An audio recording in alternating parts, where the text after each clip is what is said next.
Hey everyone, Pugs here with two new reviews for y'all. Today I'm covering That Sinking Feeling and Karate Star. Just a pretty standard pair of episodes, I think. Well, except for the part where Karate Star just barely cannot be considered notorious, but, we've all got our little quirks, right? Okay, but being serious now, there's not a lot to talk about for this introduction when it comes to these two episodes. The only thing that really connects them is that SpongeBob and Patrick are in both, and it hasn't even been an episode since we've seen that particular dynamic, so I can't say anything about that either. So I guess with nothing else to say, now is the part where I say, as always, thank you to everyone watching today. Your viewership is, as always, much appreciated by me. And with that, let's just get right into it. I believe that I've got a rather unpopular opinion on That Sinking Feeling. See, I've always liked this episode, and from what I've been able to gather, that is not so much the case among many others in the fandom. But, I mean, these days that's all my channel is, unpopular opinions surrounding SpongeBob SquarePants. And honestly, I don't think I'll ever get tired of that, particularly when I'm loving on an episode that needs it. I'm always a sucker for an episode featuring the Conch Street Trio, and that's exactly what this episode is all about. And in doing so, it utilizes the formula that was established all the way back in Bubble Stand. And I mean, it's a formula for a reason, because it works. It just does. The beginning bit of this episode is probably the weakest of the whole thing for me, as watching SpongeBob and Patrick run around laughing isn't exactly entertaining.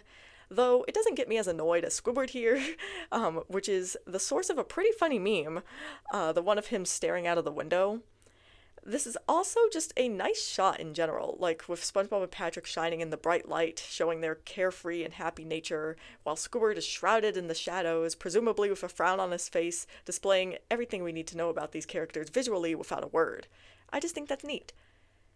That sinking feeling doesn't really get moving until SpongeBob and Patrick decide to use digging as their solution to Squidward establishing boundaries on his yard. But before that happens, I would be remiss if I didn't at least acknowledge that there were some fun moments here, like the road or the mailbox explosion, because y'all know I love my random explosions, and I feel like we've been missing them lately. From there, things in this episode get really good, which is where my like of this episode stems from. Digging a tunnel between their houses is actually a decent idea from SpongeBob and Patrick. I'm impressed. But when Slide Whistle Stooges starts playing in the backtrack, you just know something ridiculous is going to happen. And while it doesn't happen quite yet, you know it's coming. How Squidward is able to hear SpongeBob and Patrick when they're many, many feet underground, I have no idea. But it does lead to the beginning of some great chaos that we'll be seeing later.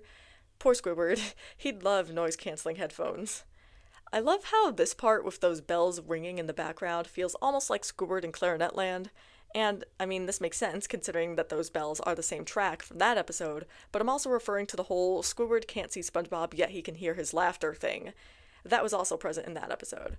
And one thing that I like about this moment is that we get to see a bunch of nice backgrounds in SpongeBob and Patrick's houses as Squidward finds them completely empty. This is a win for me, the SpongeBob background aficionado. And yes, I'm adding yet another obnoxious title to my repertoire.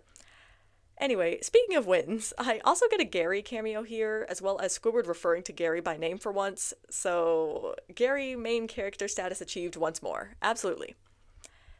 We get a nice bit of chaos as SpongeBob and Patrick cause Squidward's house to sync with their foolishness, which of course alerts him to their location. And this part is just so hilarious, like Squidward's reaction has got me rolling on the floor for real. And SpongeBob and Patrick's utter lack of being phased is always a treat. I will say though, even though I love Slide Whistle Stooges as a track a lot, I'm not a huge fan of it being used so much in this episode. Like, Clownfish Capers could have been put in there too, even 12th Street Rag could have done it, Hawaiian Misadventures B, honestly, choices abound, be serious. But this is a nitpick, so we move on. The episode slows down a bit again until we see our second wave of chaotic happenings, with Squidward chasing SpongeBob and Patrick through the tunnels, causing them to end up sinking all of their houses, as well as Bikini Bottom as a whole. I also love that this is one of those rare moments where SpongeBob and Patrick can actually tell that Squidward is mad at them. Them being oblivious is funny, but it's also nice to have these moments every so often too. And Squidward has that look of bloodlust in his eyes. I wouldn't want to mess with him either. He has that to save a squirrel type of look. I honestly love the ending to this episode where every Bikini Bottom resident is now apparently in the Fallout universe. I barely know anything about that game series. They're all underground, right? That's the joke I'm making. But also, at the beginning of this last scene, there's a absolutely like gorgeous shot of the underground conch street. This episode is such a visual treat for me. It's so wonderful. That Sinking Feeling is an episode that's hard for me to place in a tier, because the beginning of the episode is a bit weak, and after the greatness begins, there's another weak moment that brings things down a little bit, but then the rest of the episode is excellent, so what do I do? Well, by definition, having all of these weak moments should preclude this episode from reaching my amazing tier, meaning that it'll be a great contender for great. Though, of course, I'll make it as close to amazing as possible, and so that is why this episode is being put into my great tier, where it comes in with a score of 8.9 out of 10. Coming up next is Karate Star. Oh boy, here we go. Now, this episode is not one that I'd call infamous or notorious, but like I said in the introduction, I only just barely can be confident in that assertion, because this episode is definitely not liked. And, well, I know exactly why. You know why. If you're familiar with this episode and this fandom, at least. See, Patrick is an asshole in this episode. A prick, if you will. No getting around that one, it's just the truth. And y'all should know by now that I hate when this happens. I suppose if this is your first time watching my vids, you might not know that, so hi if this applies to you. And you should know that I hate when Patrick is an asshole without it being entertaining. This is a criticism that has been leveled against this episode for years, and let me tell you, it definitely still holds water. We get off to, well, kinda a bad start if I'm being honest, because here's the thing, I don't really like the plot of this episode from the get-go. The basic plot is Patrick learning karate from SpongeBob, and my problem with that is that, for me, karate is a Sandy and SpongeBob activity only. It only really works when it involves their characters, and that's just a fact, at least to me.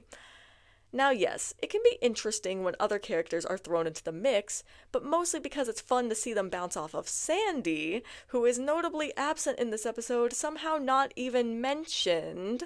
That is absurd to me.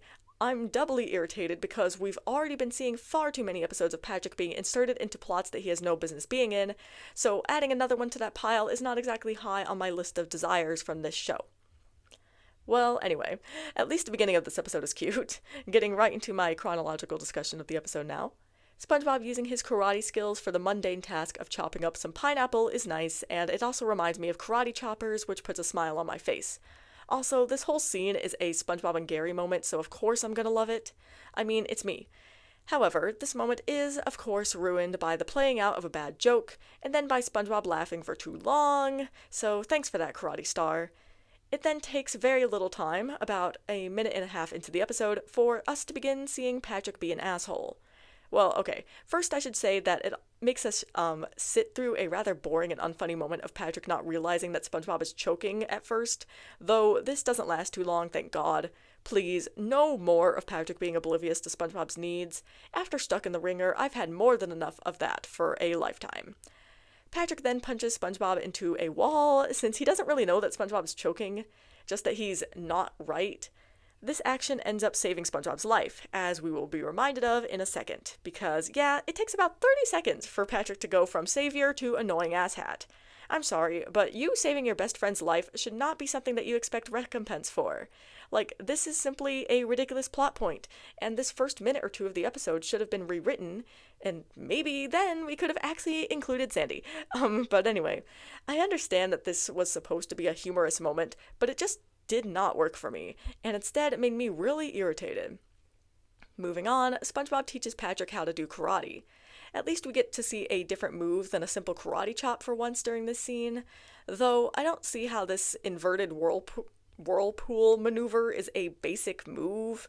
I'm gonna assume that this is because SpongeBob just actually wanted a reason to not teach Patrick, given his attitude right before this, but this is all conjecture, and probably wrong since the next move actually is easy.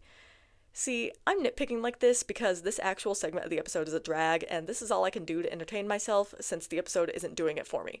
Damn, that was mean, wasn't it? My bad.